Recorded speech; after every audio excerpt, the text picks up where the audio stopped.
I'm in a country that has almost returned to normal. Sports stadiums are full, restaurants and even nightclubs are busy, and people are being urged to go back to work.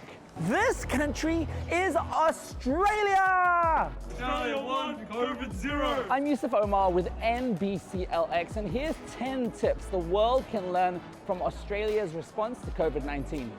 1. They closed the borders early. From March, no one could come in or out of Australia, but there was one exception: Australians that were stuck abroad, like me.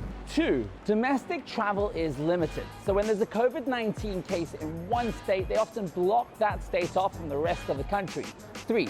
Hotel quarantine. When I did arrive in Australia, I was locked in a hotel for 2 weeks with police supervision and food delivered at your door. That means if any new cases do emerge from abroad, they don't spread. 4. Contact tracing.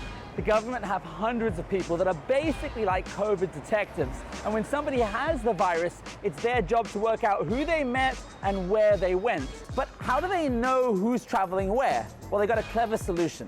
5. QR codes. Here in Australia, every cafe, nightclub you visit, you've got to scan a QR code that checks you in. So if there is a COVID positive case, they can notify other people who may have interacted with that individual to get quarantined and get tested fast.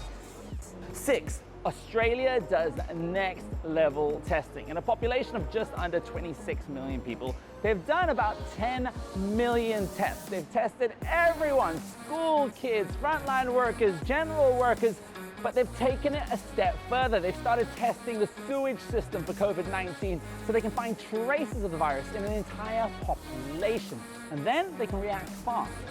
7.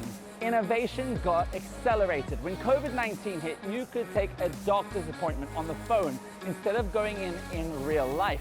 This is technology we've had access to for a long time, but when COVID-19 hit, it went mainstream. 8.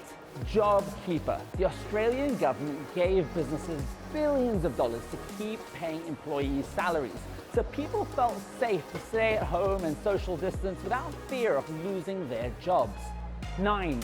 Really strict lockdowns. In Melbourne, Australia, they had one of the world's longest lockdowns, 111 days, where people were only allowed to go outside of their house for 1 hour a day. It wasn't nice, but it worked. And finally, 10. People followed the rules. While there were some Karens that didn't want to wear masks, and a few people did protest against lockdowns, for the most part, people did the right thing, listening to government and sacrificing in the short term so they could gain their lives back in the long term. Around the world, countries took steps to slow down the spread of the virus. That was called flattening the curve. But here in Australia, they wanted to crush it, to end it, to completely destroy the virus. Following the New Year's Eve celebrations, there has been a spike in COVID-19 cases in some Australian cities, but it's still pretty small relative to other countries, and I'm confident that if they follow the rules that they did before, they can contain the virus again. How is your country fighting COVID-19? Share this video and let us know. This is NBCLX and #OurStories. What's yours?